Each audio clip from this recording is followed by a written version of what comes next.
मुझे ये न बद्धो बलि राजा दानवे हम भी एक कलावा बांधने से क्या हो जाएगा? पढ़ाई तो तब भी करनी पड़ेगी।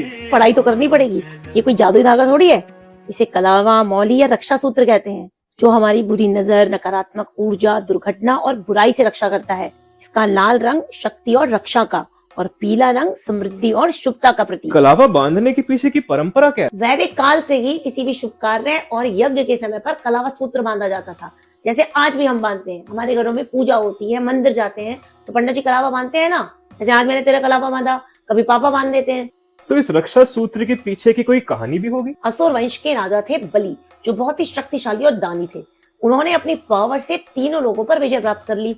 अब इंद्र हो गए परेशान और पहुंच गए भगवान विष्णु के पास, और विष्णु जी ने ले लिया वामन अवतार और पहुंच गए राजा बलि के यज्ञ में, और जहां मांग ली उन्होंने उनसे 3 पग भूमि। फिर क्या, राजा बलि ने सोचा कि छोटा सा तो बालक है, दे दिया वचन 3 पग भूमि का। और जैसे ही वचन दिया, विष्णु जी ने अपना आकार बड़ा कर लिया और पहले ही पग में नाप दिया पृथ्वी और पाताल लोक, और दूसरे पग में स्वर्ग लोक। अब तीसरे पग के लिए जगह ही नहीं बची। तब क्या हुआ? राजा बलि ने अपना सिर झुकाकर कहा, हे प्रभु, अपना पग मेरे सिर पर रख दीजिए। और उनके समर्पण से प्रसन्न होकर भगवान विष्णु ने उन्हें पाताल लोक का राजा बना दिया, और उनको ये रक्षा सूत्र बांधा और मंत्र बोला, जो मैंने तुम्हें कलावा बांधते समय बोला था। तो इस मंत्र का मतलब क्या है? जिस पवित्र सूत्र से महाबली राजा बलि बने थे, उसी रक्षा सूत्र से मैं तुम्हें बांधती हूँ। हे रक्षा सूत्र, तुम स्थिर रहो और रक्षा करते रहो। कलावा मेरे दाहिने हाथ में है, लेकिन आपने बाएं हाथ में बांधा हुआ है, ऐसा क्यों? हमारे शरीर में 2 नाड़ियां हैं, पिंगला और इड़ा। पिंगला नाड़ी हमारे दाहिने भाग में स्थित है, इसीलिए पुरुषों और कुंवारी कन्याओं के दाहिने हाथ में कलावा बांधा जाता है, क्योंकि जो पिंगला नाड़ी है वो सूर्य, ऊर्जा, शक्ति और कर्म का प्रतीक है। विवाह के बाद वही कलावा विवाहित स्त्री को बाएं हाथ में बांधा जाता है, क्योंकि इड़ा नाड़ी शरीर के बाएं भाग में स्थित है, जो कि प्रतीक है चंद्रमा, शांति, ऊर्जा और पालन पोषण का।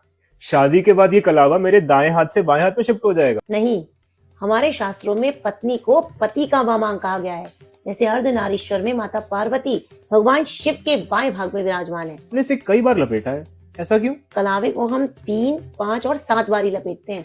3 का मतलब है ब्रह्मा विष्णु महेश हमारे त्रिदेव, 5 का मतलब पंच तत्व, और 7 का मतलब सप्तऋषि, सप्तलोक, सप्त स्वर और 7 फेरे। अच्छा, तो एक कलावा बांधने का कोई साइंटिफिक रीजन भी है?